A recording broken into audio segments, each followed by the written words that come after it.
Kisahnya adalah pernah satu waktu Nabi SAW waktu di Mekah selalu dicaci maki. Dan caci makian ini selalu dianggap biasa oleh baginda Nabi SAW. Biasa sekali dianggap, sudahlah kamu penyihir, didiamin. Kamu penjahat, didiamin. Kamu penyamun, dibiarin. Bahkan Nabi SAW pernah lagi sujud dituangkan kotoran unta di atas leher beliau, beliau SAW diam. Bahkan pernah batang leher beliau diinjak ya, sampai susah bernafas gitu kan. Namun Nabi SAW sabar, dibiarin saja karena tidak ada kekuatan di Mekah.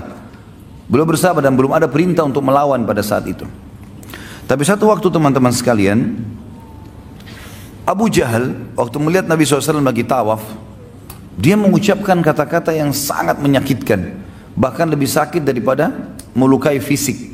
Namun dalam buku sejarah tentu tidak disebutkan cacian itu seperti apa. Cuman hampir semuanya mengatakan cacian itu sangat menyakitkan, bahkan mengalahkan sakitnya fisik.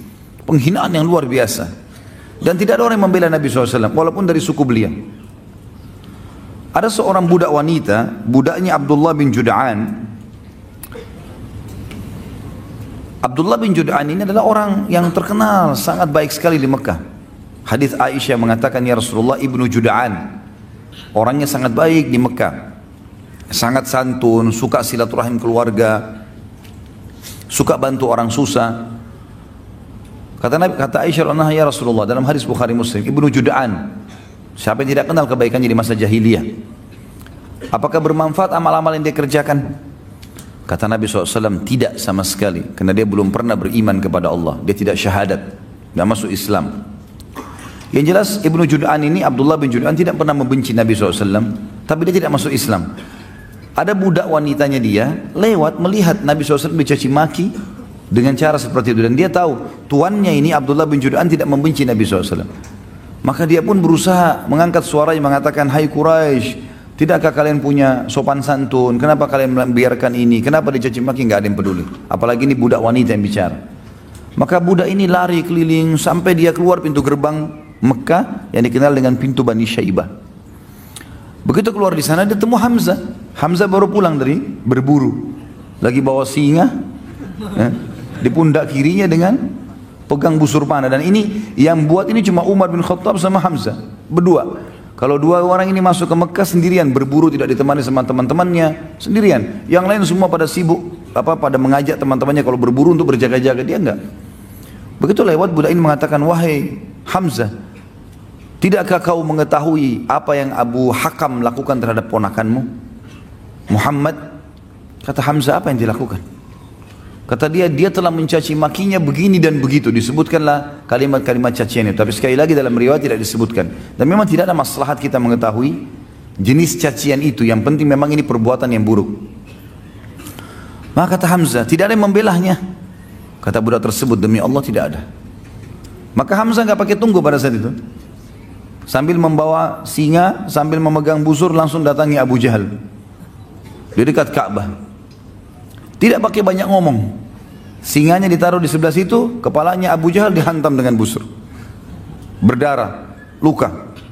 Karena Abu Jahal waktu itu dianggap rajanya Mekah lah istilahnya, orang yang dituakan di situ. Maka orang-orang sekitarnya mau membela. Kata Hamzah, silahkan.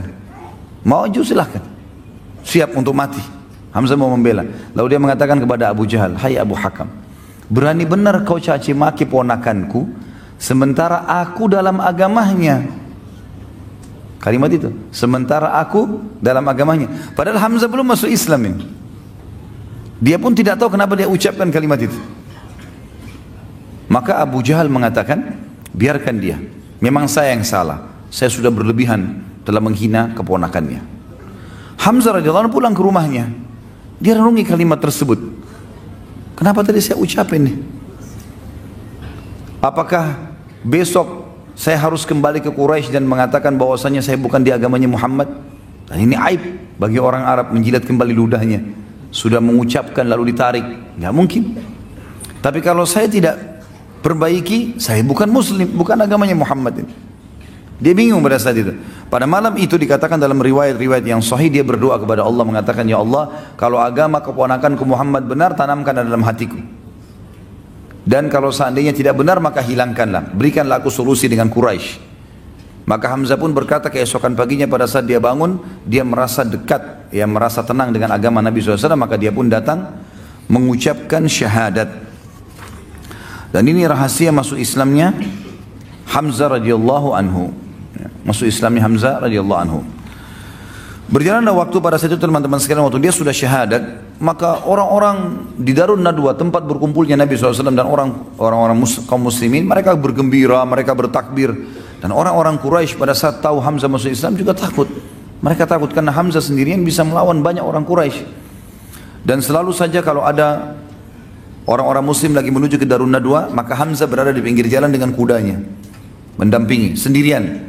Sampai kaum muslimin masuk ke Darun Nadwa, maaf bukan Darun Nadwa, Darul Arqam. Darun Nadwa ini tempat kumpulnya orang Quraisy. Darul Arqam tempat berkumpulnya Nabi SAW berdakwah.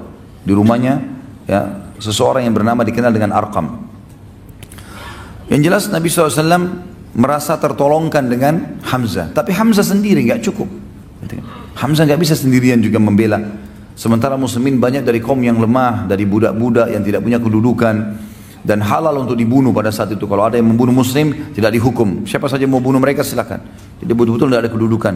Sampai nanti Umar bin Khattab masuk Islam, barulah mereka berdua menguatkan posisi muslimin.